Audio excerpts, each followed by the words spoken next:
Hi, this is Mika with Tax Deed and Overage Education, and today I want to talk about something I feel is really important because I get this question asked a lot, so I decided to do a video on it because it's different in different counties, but I'm starting to see it be a little bit more consistent. And when I think about this question, I know why counties do what they do. So a lot of times people ask me if there are two people on an overage list, like let's just say Jane Doe and Bob Smith, can you collect for Jane Doe if you can't find Bob Smith? And the answer is yes. The only issue with that is like, let's just say it's a $50,000 claim. You're only going to get $25,000. You're not going to get the $50,000 claim. I am though noticing, just depending on the county, is that if you do like a corporation, as long as you have a corporate resolution that one person can file the claim, then only that one person can do it, but that's only for corporations. So this video is really about, can you do partial claims? And the answer is yes. I'm also finding even husband and wife, like if someone is deceased and like, let's just say the wife is still alive, but the husband is dead. I'm kind of like using a scenario right now. So there was two properties on the claim form list, and one of the properties had the husband and wife, and then the other one just had the husband.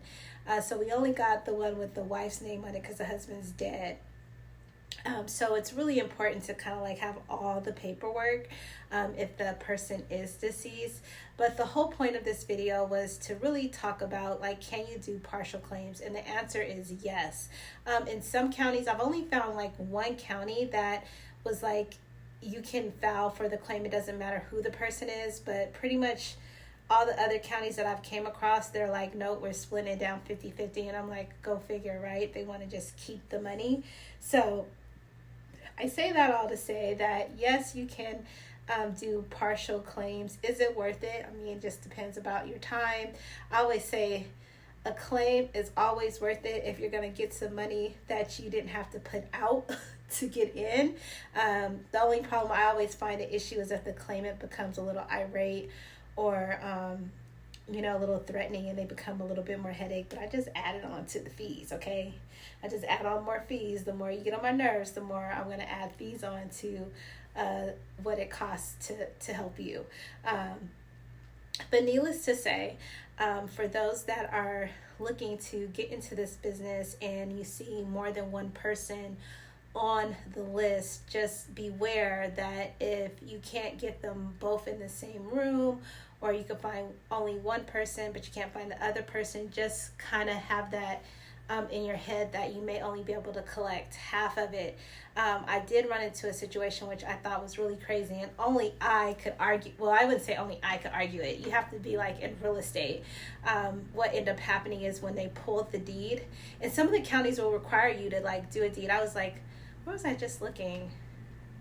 I was just looking at one county, and like they want you to actually do the deed. And I started to stay away from counties because I found counties, there are some counties that be like, just fill out the piece of paper, notarize it, and send it in. I was like, I need more of those counties.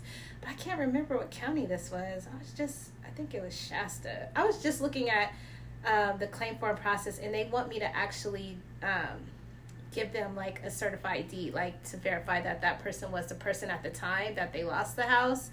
And anyway, to make a long story short, what ended up happening was on the actual list, the overage list that you get and be like, okay, money, like this is what I'm going to go after.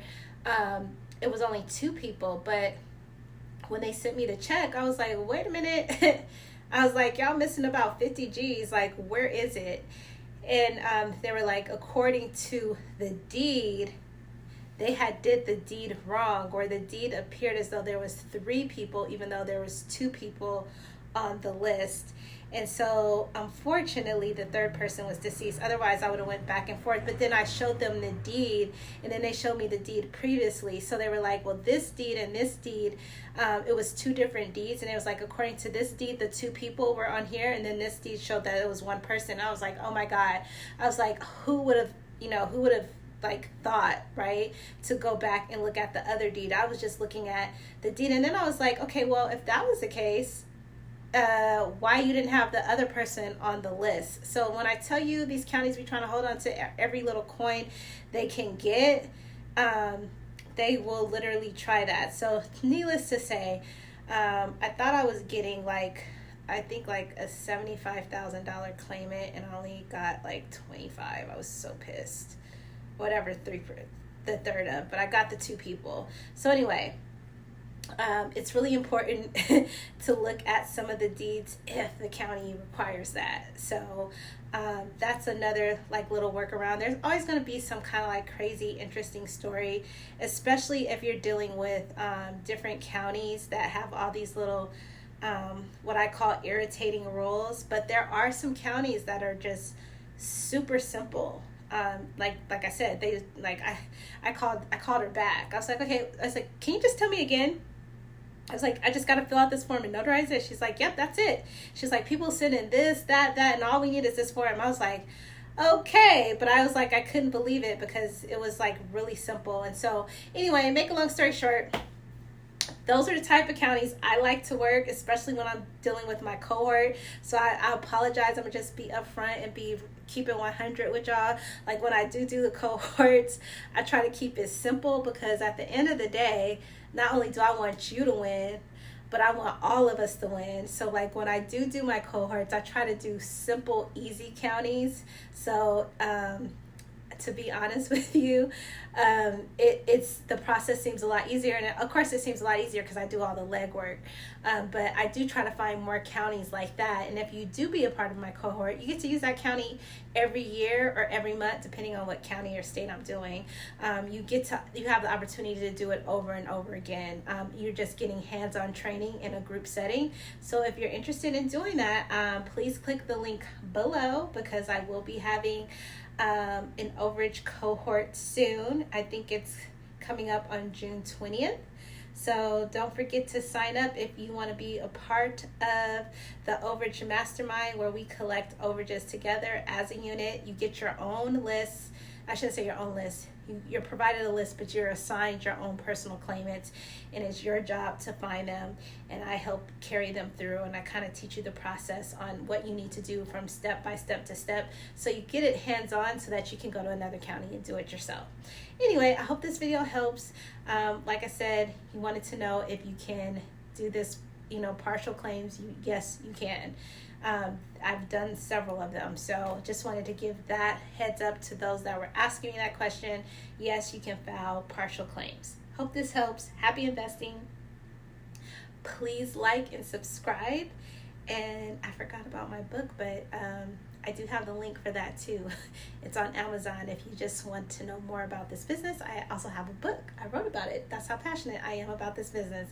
Please like and subscribe. If there's some questions that you want answered, please don't forget to put them in the comment box. Happy investing, you guys.